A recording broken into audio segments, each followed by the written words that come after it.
Jam wale mon bandiraɓe musidɓe tedduɓe hettiɓe heeɗiɓe daroɓe Ayaw Pindi TV en garti e kattande jomiraɗo subaka hande o ngam yettinan ɗon ko sifa e kelle gadana e jayndiji leydi Sénégal joni paɗen koye jayndiji ɗi. Aljuma sappo e ɗiɗi lewru jeego ɓeyru hitande ujunnaje ɗiɗi e nogas e jeegom ko sifa e kelle gadane e jayndiyeji leydi Sénégal eɗen puɗɗoro e jaynde Walf Quotidien kam musidmen jayndiyankoɓe ɓe jaynde Walf Quotidien ɓe garti koko yuti alhaali réorganisation on ɗon coalition mo jooma président yuɓɓitide ɗum ko adi ɗin ɗon sumgoji hoorejo leydi ganduɗa kay ni wadde ɗo e nder leydi Sénégal kono noon kadi ɗin ɗon mélange uji ɗi ganduɗa kay teska e ko yuti alhaali ɗin ɗon DG ji taw noon ko ɓurɓe ɓattade Ousmane Sonko kolliti noon hoorejo leydi ndi Bassirou Diomaye Diakhar Faye natani ngam ɓeydade saɓɓitade on ɗon coalition muɗum no hannirta ni ete jaynde Les Échos kañum arti koye on ɗon opération musculé mo ganduɗa kay waɗino hakkunde ɓe ganduɗa kañum ngoni dadiɓe ɓe kam e sukaɓe ɓe ganduɗa kay ko tawateɓe toon to Yeumbeul taw noon goto e mabɓe ko dealer ene wonde ɓe kolliti noon wonande kay waɗino haare noon haare nde ganduɗa kay ko werakaje kam e berlodiral mboji mon waɗi ko toon to Yeumbeul légal afia A3 kolliti toon hen gendarme goto walla policier goto kañum ne heeɓino toon gañade e yitere banggue e ñamere hono no wiiri kam musidmen jayndiyankoɓe ɓe garti noon e ngal ɗon naggal kalɗa kay ko naggal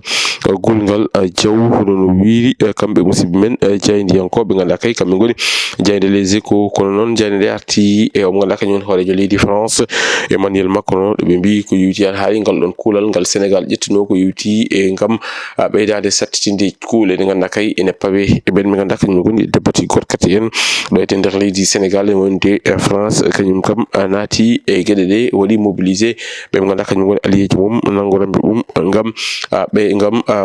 nadde e gueɗe ɗe ngam tan ƴewde no herƴitini no herƴiniri e gueɗe ɗe hono no wiiri jaynde ganduɗa kay kañum woni jaynde Les Échos jaynde Tribune Quotidien kañum arti koko yuti e alhaali ɗin ɗon licencement ji de presse woni tan gonɗon yamirore ko yewti alhaali ɓe ganduɗa ko kañumen goni awoɓe ɗo e nder leydi Sénégal e maaji mumen kalɗe ɓe kolliti noon ko ine tonni e 110 licence de presse ko kam kay woni ko hokkira ko ɗum je sababu noon kanɗon landa gomsa boppo e gardi ɗum Bougane Gueye Dany e rima OFNAC nde uddite hen losko ko yuti on ɗon fannu hono no wiiri jaynde nde arti e ko yuti e alhaali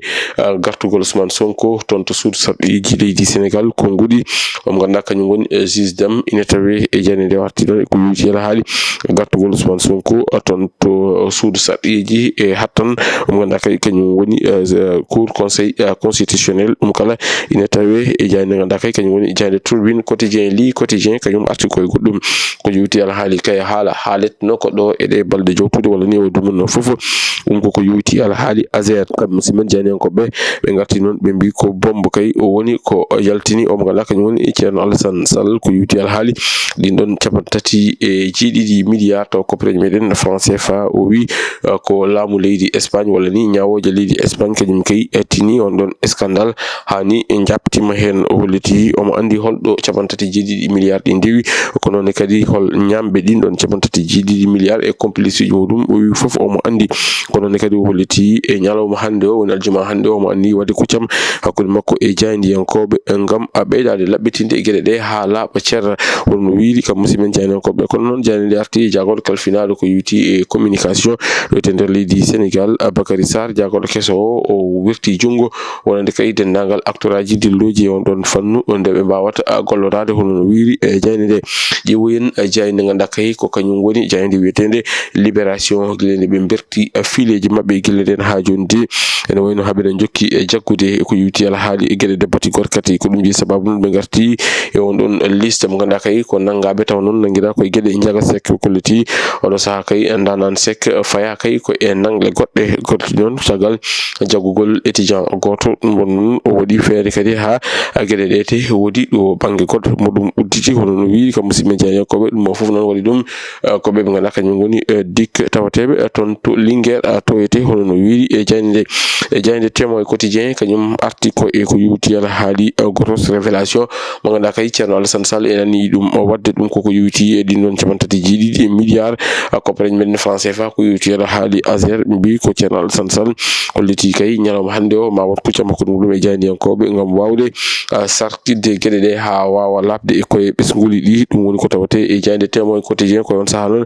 jande grand place arrivi ha kay Thierno Alassane Sall holliti wonde kay nyalom hande o ma wat kuccama ko dum e jandi yankobe dum non ko artude ko yuti ala haali capantati jiidi milliard di don ko yuti ala haali Azer e odo aljuma hande hono no wiiri e jande ganda kay kanyum woni jande e grand en place ƴewyen e jande source a kamɓe noon ɓe garti on ɗon fannu kono noon ɓe garti kadi ko yuti ala haali mo ganda kanyum woni polémique mo ganda kay ne teska oɗo saha joni ko yuti ala haali den ɗon koppareji e binoɗe e jaltinama fanama ɗum e ɓen ɓe ganda kanyum goni duppannoɓe kam e helannoɓe ɓe ganda kay ko nanganoɓe ha ko mbala toon to suudu dumbirdu ene wonde on ɗon jagorɗo gonnoɗo e jagorɗo kalfinal ko yuti de la femme ministre de la femme et de la famille mo ganda kanyum woni Maymouna Djeyi ene wonde ɓe mbi ko majjodirɗo caggal ɗin ɗon calculaji ɗi o waɗi ene wonde ko jibodirɗo affaire gueɗe ɗe ko ɗum jeyi sababu noon ɓe garti hen ɓe kolliti kay wonande mo ganda kanyum woni gueɗe ɗe foti ko udditede e losko gueɗe ɗe yurnite no hannirta niyete hono no wiiri e jayde source a jayde Rewmi quotidien kañum noon arti koye hoorejo leydi ndi Bassirou Diomaye Diakhar Faye konɗo e yuɓɓitinde on ɗon coalition muɗum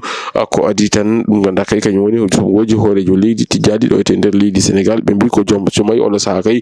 hakkille o walla ni e mbiyen miijo ngo woni ko toon to 2027 hono no wiiri musidɓe men jeyaniyankoɓe ko ɗum jeyi sababu o rende ni sembe makko o yerima ɓen nangoranɗo nde jippoto e terrain o ngam ko ƴewti on ɗon fannu jande le peuple kanyum article e licence uji de presse ɗi ganda kay laamu ngu waɗi ɗum accordé ha tigɗon e jagorgal kalfinagal ko yuwiti e ganda kay kañum woni awo jagorgal jaltugal ngal ɓe garti noon e konngudi mo Bougane Gueye Dany e riiɗo OFNAC nde uddita hen losko hono no wiiri kam musidɓe men jeyaniyankoɓe en payi jayde coftal ɓalli jayde ganda kañum woni Rewmi Sport kamɓe noon ɓe garti koye guddirgol on ɗon coupe du monde mo ganda kay fuɗɗima e ñalawma hanki o ɓe ganda kañum woni Afrique du Sud ɓe kolliti kay ko kañum woni ko perdi match muɗum garbani hakkude mudum e leydi Mexique ngotiri e leyɗele jaɓɓotoɗo don coupe du monde ɓe kolliti ton on ɗon match de waɗi carton aji rouge uji tati ko noon kadi e waɗi ko wiyete ko rebondissement kesso hono no wiiri jande ɓe garti e on ɗon arbitre ɓiɗɗo leydi somalinajo caggal nde dewlaji dumtuɗe Amérique hattimo nadde toon to leydi muɗum oɗo saha kay